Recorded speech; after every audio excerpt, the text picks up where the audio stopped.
Right, we have Bela, who fairly fresh off the Soapy stage about an hour or so ago. Yeah, just enough time to change. Yeah, he just packed up and he's straight over. So fantastic. How did it go? First obvious question.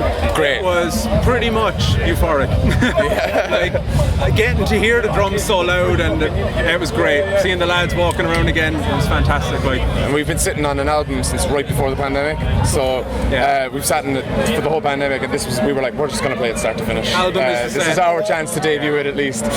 We've only got one song out so far, but we were like, we're just going to play the new stuff because we're relatively known here, but not massively. So we'll play the best material that we have, and it's very exciting to finally be able to play those songs live. You know? Yeah, it's great. Yeah. There was a weight lifted off us really getting finally playing. Like, I bet. So what was the run-up? Was that already in the can? You're all ready to go, and then everyone just went. Everyone has to stay home. Pretty much, yeah. It was like mixed, mastered. We were thinking about videos, artwork, and then March. March was the month to start filming the first music video. Yeah. And then this happened, and straight away we were like, we're gonna sit on this and see it. In March we all thought Bloodstock was still gonna happen in August. We were like, that's 6 months away. It's all good.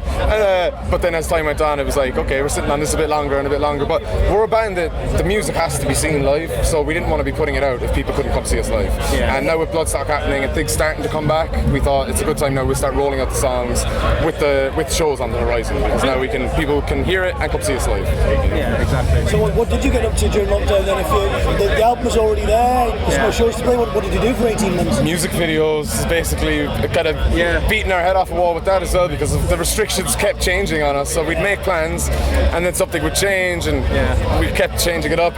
We ended up having a lot of time to work on it, so it was good. But like that, it was still challenging, even just trying to do something as simple as a music video or organise a band photo or anything like this. It took us like a year and a half to do a photo for this campaign. We live in different counties in Ireland, and Ireland had a very strict lockdown. You were only like 5 kilometres away from your home. So some of us are living like 60 kilometres away, and you had checkpoints, they would stop you, ask you where you're going and stuff. And plus we were living with our parents as well, a bunch of us at the time, so there was no vaccine or anything. We didn't really want to be risking meeting up and then getting our parents sick and stuff. But as soon as vaccines started rolling around though and things started to crack, it's like we're all chill now again, and it's all good. We can meet up again. We're basically fully back at it. So you guys were on the lineup for last year. So they were kind enough to carry us over. So it's been an awful long build-up, really. And we've been looking forward to this literally since the first lockdown. But way before the pandemic. Eventually, the pandemic will be over, and we'll be able to play Bloodstock. So, what was the audience reaction like? Given the fact you played material they've not heard it, how did it go? All things considered, that they didn't know it, I think fair play. I think a lot of people got into it. I was seeing a lot more than I was expecting, to be honest. Being a band that not a lot of people know, they're not waiting for their favourite song or anything like that. I thought it was great. Like we actually clashed with Malevolence as well, who were probably the most relevant band to us on the bill, and they were meant to be on an hour before us, but things have been changing with lineups. We ended up clashing. So the fact that we actually clashed with the most relevant band to us on the bill was actually great to see. And that we got what we did. Basically nearly a full 10 towards the end of the set, and we believed that the songs were going to start reeling people in. I think we knew by the last 3 songs it was going to start getting busier, and it did. So it was great to see everyone in there by the end. Was this your first show since lockdown? Have you managed to squeeze any? Very first show. We would have liked to do one before it, but it was just the way it was. This was the first one we could do. So sometimes you're thinking, is it great to do such a big one? It's our biggest gig ever, not having played for so long. But at the flip side, we had so much time to prepare. We've had the set planned out. We've rehearsed it so many times. Nothing's gone wrong, so there's really nothing to worry about. But it was all the sweeter to play such a massive one. At what points during that set did your brains just click and go, this is it? I think the second last song was when I was like, this is going really well. I'm very happy with this now. And these last 2 songs are the heaviest, so it's good that people are in here now because they're going to get their faces blown off for these 2. I mean, the adrenaline just helped. Once I could feel it in my feet, my hands, I'm like, I'm good. I know the set's laid out for me now. I'm, because you don't want to get cold, you don't want to get cramped drums. It's the whole warm-up mind game. But no, it was fantastic. Felt like I felt class, in control. Great feeling. And it's that thing we play in a jam room about a quarter the size of that stage, so it's always finally going to be going out in a way bigger area, and it's just a different feeling, But it was great. It went really well, and the crew were unbelievable here. could not actually believe how well organised the festival is.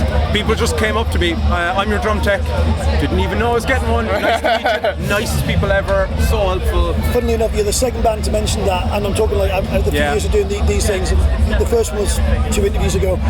They were at the New Blood stage, same thing they said. The tech staff were just amazing. They weren't expecting it. They've never had one before. So for the second time, in case you didn't see the interview we did earlier on, big shout out to the tech staff here. Oh, massive! Everything running over in the background, making life easy for you guys. It was actually so seamless. I felt the stress just draining away from me. Everyone I met made it that much easier. Because we're usually doing all the setup ourselves, and in a festival setting, it's a very quick changeover, and we've got quite a lot of gear to set up. But when you've all those extra hands, I was just warming up on guitar, and people were setting up my amps for me, and it was amazing. Just let that happen, It really just allowed us to get in the zone before going on stage and not have to be worried about where's this lead, where's that lead, or Kit was set up left-handed. I was like, they're on the ball. Like they even caught left-handed. Everything, not one thing out of place. So fantastic, fantastic. Well, with the lockdown, again, fingers crossed, touch wood, lifting and everything returning to some semblance of normality. What have you got coming up then? Well, we put out a single on Wednesday. That's the first single from the new album. New single coming on the end of the month, 27th. So that's where you heard it here first. Exclusive. And on the 27th of this month, we're going to drop a second single and start to announce all the plans for the album. It will be out in 2021. So it's coming. It's coming out this year. Like that, I think by the end of the year, it's only a matter of time till Ireland adapts the model you have here in the UK as well. Because this is very safe. We're nearly there, but we can't make any plans for Ireland really at the moment. Ireland is a bit behind. They haven't adopted this model yet, but it's only a matter of time really till they start. Because this is going so well. Download Pilot. Shout out to Download Pilot. It's all kind of coming along here, and we're this close to you. We'll get there. So obviously can't put any plans in place as yet, but as soon as you can, out in force. We're just in album rollout mode now. The next plan now from getting home this week is basically start booking more shows to around the album release and for next year, and hopefully get on some more festivals again next year, and just really try and make the most when this album comes out. Try and play the biggest and the most shows we can. That's fantastic. So keep your eyes out. All the stuff from Baylor, Bailer. And coming your way end of September for the new stuff. Or end of this month. For another song in September, another song in October, and the album will be up before the end of the year. So fantastic. Good stuff. Okay, thanks guys. No worries. Thank you so much, man. Lovely to see you. Thanks very much. Yeah. Hey, cheers, dude. Cheers. Thank you.